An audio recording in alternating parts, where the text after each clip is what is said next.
What's up, everyone? Alexis Nunes here with a fresh edition of Mute Me, our debate show here at ESPN, where we get some of the brightest minds in the company to argue some of the toughest topics in the world of sports. It's all about football, this one, and specifically La Liga. So we've got some of the brightest minds that are constantly covering La Liga for us here at ESPN. So let's get to know our panel a little bit. If it's anything Real Madrid or Barcelona, and they've been very, very busy over the last couple of weeks, look no further than Alex Kirkland and Sam Marsden. And if you're looking for captions on Instagram that are wittier than mine, which, trust me, I didn't think that they could exist, look no further than Rodrigo Faez, and he also happens to be our first ever Mute Me winner. So Rodrigo, the boys are after you. You've got a target on your back. So pretty simple rules. We've got 2 rounds. Round 1, you will make your statement and argue your point. You'll have 60 seconds within which to argue those points. But the boys, they can mute you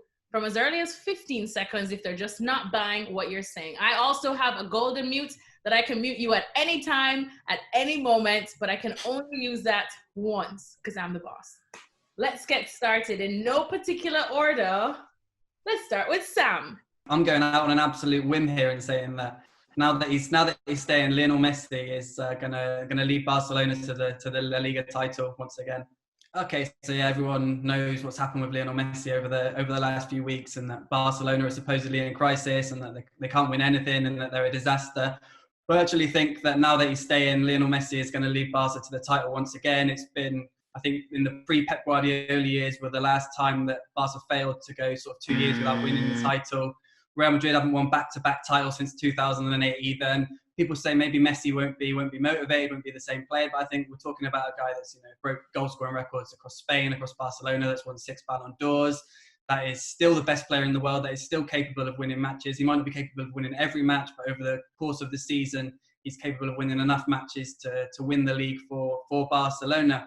Let's not forget, it's been 3 years since Piqué said, that this Barca team feels inferior to Real Madrid for the first time. That year, they went on to win the league under Valverde. They won it again the following year. And I think that even though there's a feeling of inferiority this season, with Messi back, they can win the league again. All right, there's your point. Shocked that Rodri is the only one that found an issue with that. Rodri, why?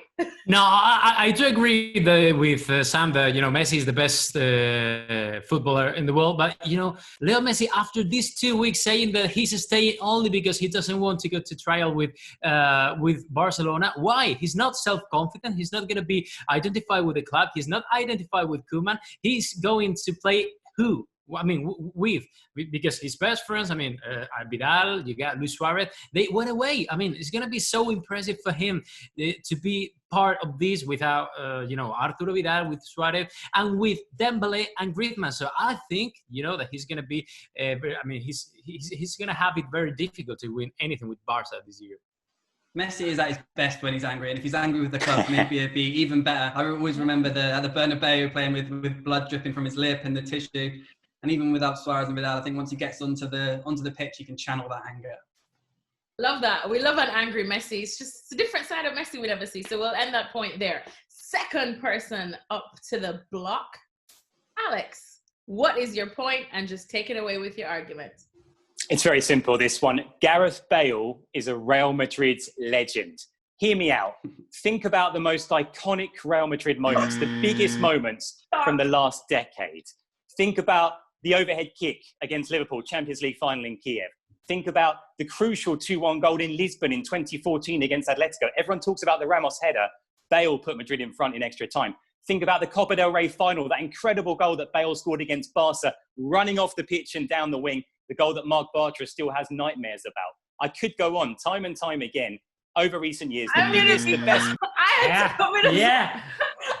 to come in too because I understand. I feel like he's a great, but he's a legend is like next level that we can't just throw around. Like that's someone that completely embodies the club, and we all know that that's not Gareth. I'm a producer who wants to say anyone that refuses to play, even though I agree with him, can't be a legend. So colorín colorado. That cuento is finished. Let's go to the defending champion, I suppose we can call him.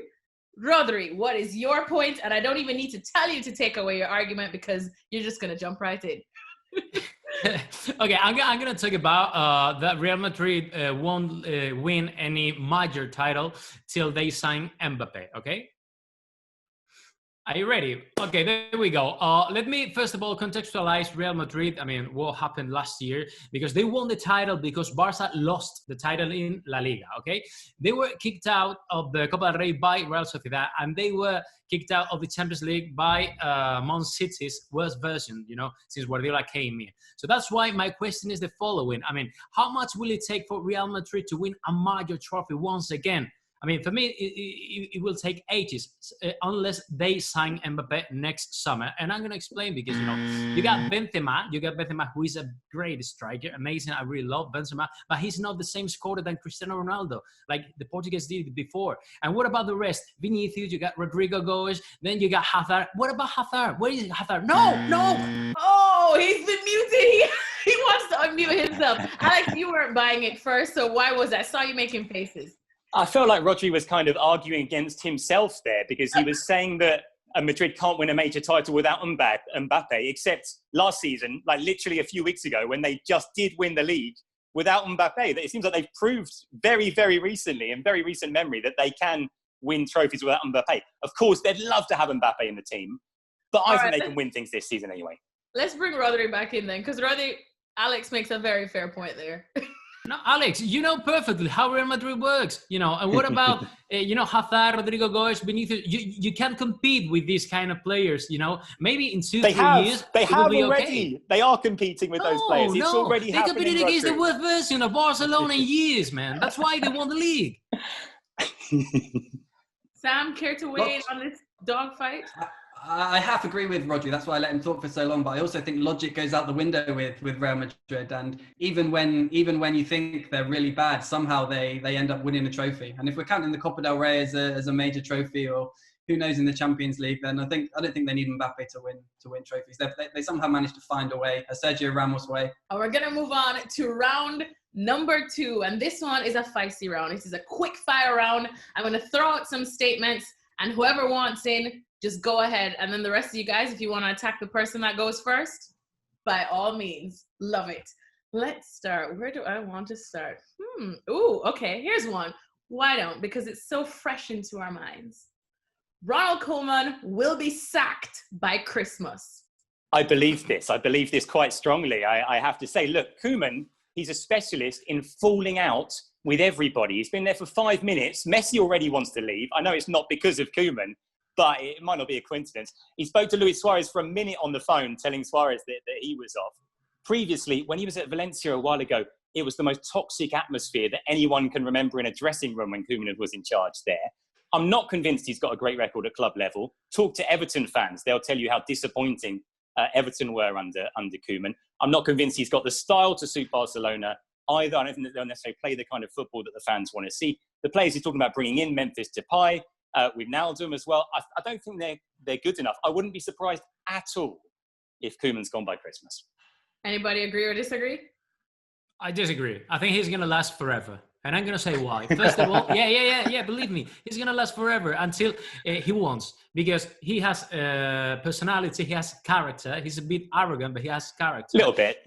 A little bit. He's making good signings, because maybe he's not signing big players, but he's signing, people are going to make the team stronger, like Ronald, for example, or like Depay. Are they? Do you think they'll make the team stronger, really? Do you think that Memphis Depay is better than what they've got? Do you think that Wijnaldum? Yeah, Alex, for example, what Luis Suarez did last year and what Arturo Vidal did last year. I mean, I think they're good players and in a great progression, and they have present and they have future as well. So that's why I think he's going to last forever, because he's going to be the one to make the revolution, who's going to be really nice for Barcelona, and he's the one to say bye to Lionel Messi to go to Man City.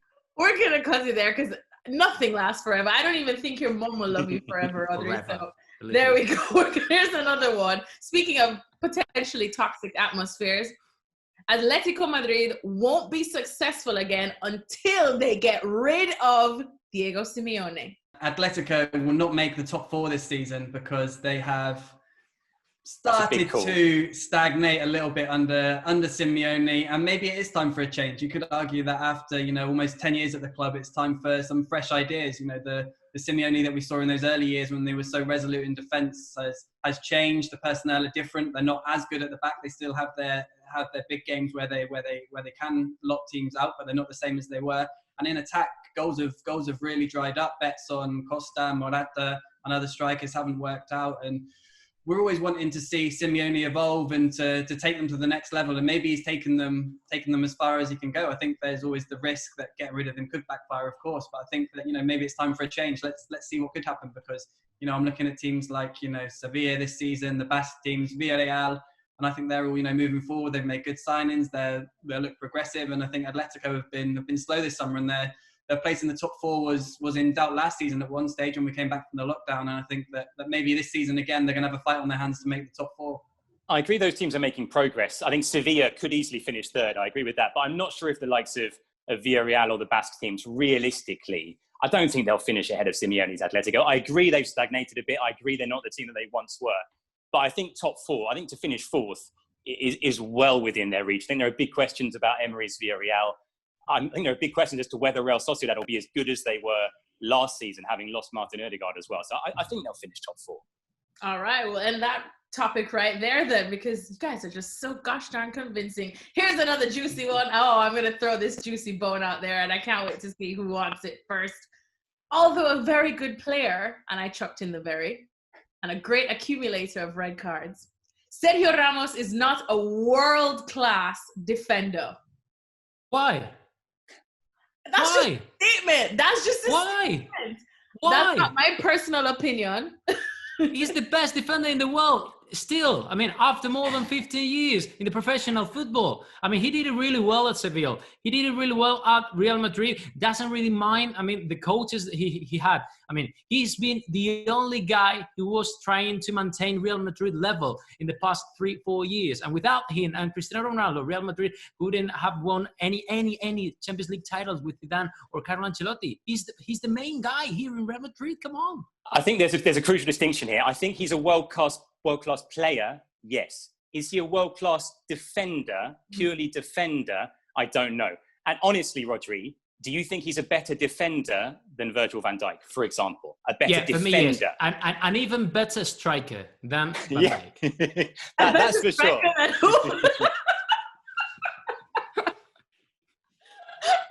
I'm going to move on from this one. Talking about facts, he's the second main scorer of Real Madrid. So he's a great player. He's a world-class player. Like I say, I'm just not sure if he's world-class at defending specifically. But anyway, carry on. Fair enough. Next topic. Ooh. This is a bold statement. Just saying that this is not my personal thoughts, but this will be the worst La Liga season ever. Yeah, none of us can argue that, can we? Can we argue that? Surely. You can argue it. There's like Armageddon going on outside. There's Armageddon going on in Barcelona, and you guys have picked Real Madrid to not really be. It's going to be fun. It's going to be it's going to be fun. It's going to be fun. Messi stays. That's great news for La Liga. Real Madrid's expecting the best of Eden Hazard this season as well. We've mentioned some of the other up and coming teams, the likes of Villarreal, the likes of Sevilla. I think this has got all the ingredients to be a really, really fun season. Sam? I can jump in and say I think that the quality of the top two has possibly not been lower for over a decade. So in that sense, the league is worse. But as Alex says, it's going to make the league even better, because hopefully it'll be even more competitive. We're going to have even more fun, more close games, more 4-all draws at Villarreal, 3-2 losses at Real Sociedad. It's going to be fun because it's not as good as it was. Fair enough. What about this topic now? Zinedine Zidane has been lucky to win what he has at Real Madrid. Thanks to Sergio Ramos and Cristiano Ronaldo. I told you so before. Yeah. That's a fact. He's not like Guardiola. He's not like Klopp. He's not like Nagelsmann. He doesn't have anything tactically to talk about or to admire Zidane. So I think, I do agree with that statement. So just to be clear, he's been lucky again and again and again and again.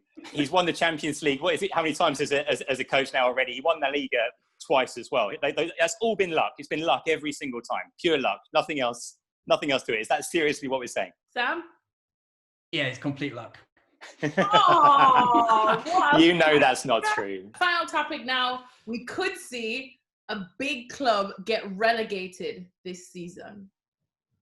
Yes, Valencia are going to get relegated. Let's go with that one because it's what we're all thinking. I mean, are they actually bad enough to get relegated? Maybe. Who knows? They're in a complete mess. They're losing players. They don't seem to be. I don't have a clue what's going on there. I don't have an absolute clue. I mean, there are some other bad teams with less quality, but with the environment that is around the club, the unhappiness around the ownership, the losing their best players, they're in real trouble. And we say clubs are too big to go down, and Valencia are one of the biggest clubs in Spain. They've got brilliant fans. They've won trophies. They've won leagues. This in the millennium, since 2000s. But you know they could get relegated this season. It really could happen. Well, like you say, you go through it. They've lost their captain, Dani Parejo, who's their best player. They've lost Rodrigo, who's their best striker and goal scorer. They've lost Kirkland. They've lost their best young player in Ferran Torres. The atmosphere at Mestalla, I mean, the fans there are always incredibly demanding, and they are ready to really go after this team. That's how unhappy they are with Peter Lim's stewardship. They've got, I'd say, an unproven,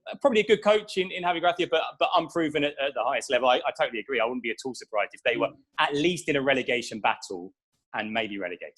Now we get to see Rodri defend the Peter Lim ownership. Yes. I'm just going to say, I was going to say only that, Barca should be relegated for how they treated Messi the past 2 weeks.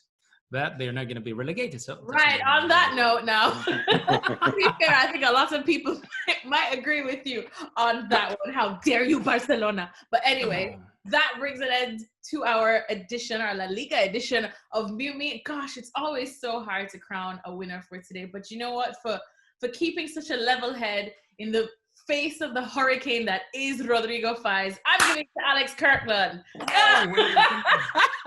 No way. Congrats, Come on, Thanks, in. of course, to Rodri, to Alex, and to Sam for joining us. Thanks to you guys for tuning in. We hope you join us again for another edition of Mute Me.